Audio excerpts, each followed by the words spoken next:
Programang ito ay rated SPG. Striktong patnubay at gabay ng magulang ang kailangan. Maaaring may masiselang tema, lengguwahe, karahasan, sexual, horror o droga na hindi angkop sa mga bata.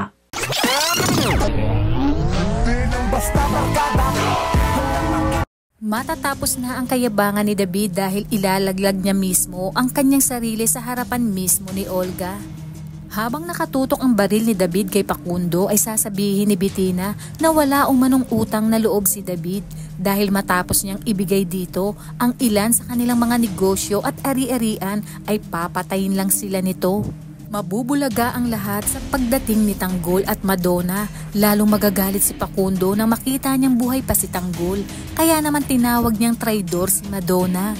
Lalabas naman bigla si Marcelo dahil pilit itong tatakas.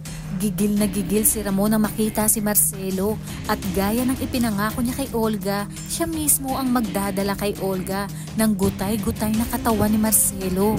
Pero bago ito ay may isisiwalat sana si Marcelo kay Olga upang sabihin na si Pablo Caballero ang siyang pumaslang sa kanilang anak. Ngunit hindi ito natuloy dahil kaagad nga siyang sinunggaban ni Ramon. Buti na nga lang ay hindi natuloy dahil baka malaman pa ni David na anak pala ni Olga si Bubbles. Magpapasiklab ito at magpapakitang gilas. Sasabihin niya kay Bettina sa harapan ni Ramon kung saan nakikinig si Olga na lahat ng binigay sa kanya ni Bettina ay may kapalit. Ayon sa kanya na ipagiganti na niya si Pablo dahil siya nga daw mismo ang pumatay kay Samantha. Sumbat naman ni Facundo na hindi si Samantha ang pumatay kay Pablo kundi si Tanggol umano, na siyang ikinagulat ni Ramon. Magkakabulgaran na at mabubuko na si David sa biglaang pagdating ni Tanggol. Matapos niyang marinig ni Olga na si David pala mismo ang pumatay sa kanyang anak ay hindi nga siya makapaniwala dahil siya mismo ang humulma sa pagkatao ni David. Yun pala ay para siyang nag-alaga ng ahas na siyang papatay sa kanyang anak.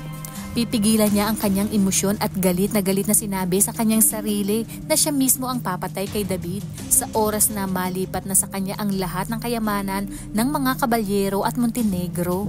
Dagdag pa niya na dapat talagang pinatay na niya si Marites dahil ang dalawang anak nitong sina Tanggol at David ang siyang pumatay sa kanyang anak na si Greg at Bubbles. Pagkakataong ito, mapipigilan pa kaya ni Olga ang kanyang sarili dahil sa kanyang mga nalaman? Kaya naman kapamilya, kung bago ka pa lang sa aking channel, ay mag-subscribe ka na at i-click mo na rin ang bell icon para updated ka sa pinakahuling kaganapan sa paborito mong teleserye, ang FPJ's Batang Quiapo. Hanggang sa muli, salamat!